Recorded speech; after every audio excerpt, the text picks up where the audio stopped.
পৃথিবীর গতিসমূহ দ্বিতীয় অধ্যায়, ক্লাস 9-এর জিওগ্রাফি। ক্লাস 9-এর জিওগ্রাফি দ্বিতীয় অধ্যায়, পৃথিবীর গতিসমূহ। তোমরা সবাই মন দিয়ে শোনো, লেখো, সবাই কিন্তু সাবস্ক্রাইবটা কিন্তু দিয়ে দিও।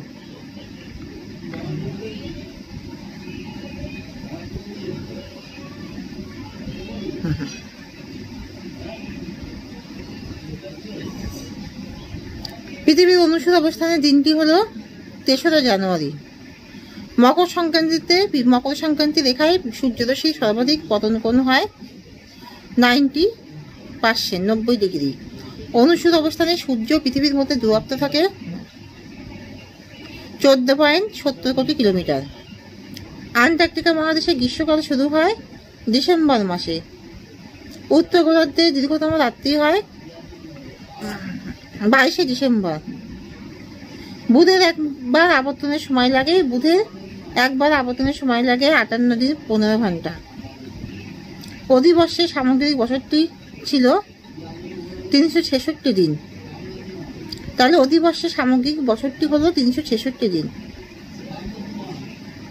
নিরক্ষরেখায় অভিকর্ষের মান সর্বাধিক, ঠিক জোড়াটি নির্বাচন করো। 22শে ডিসেম্বর থেকে 21শে জুন উত্তরায়ণ, নাকি 22শে ডিসেম্বর থেকে 21শে জুন দক্ষিণায়ন? 22শে ডিসেম্বর থেকে 21শে জুন উত্তরায়ণ। সূর্যের উত্তরায়ণের শেষ সীমা হলো কর্কটক্রান্তি রেখা। যে অক্ষরেখায় পৃথিবীর অভিকর্ষ বলের মান সর্বনিম্ন তা হলো নিরক্ষরেখা। পৃথিবীর অক্ষরা নিজের কক্ষতলের সঙ্গে যে কোণে হেলে অবস্থান করে তা হলো 66.5, তাহলে 66.5, 66.5%। সারা বছরই প্রায় দিনরাত্রি সমান নিরক্ষীয় অঞ্চলে। কলকাতায় পৃথিবীর আবর্তনের বেগ ঘন্টায় 1547 কিলোমিটার। পৃথিবীর গতির সংখ্যা হলো 2টি। নিম্নলিখিতগুলির মধ্যে যে বছরটির অধিবর্ষ তা হলো 2000। বসন্ত বিষুব বলে 21শে মার্চকে।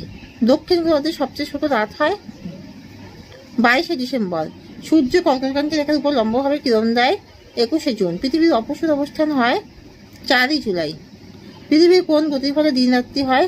আবর্তন গতি। পৃথিবীতে সূর্যোদয় সূর্যাস্ত হওয়ার প্রকৃত কারণ হলো পৃথিবীর আবর্তন।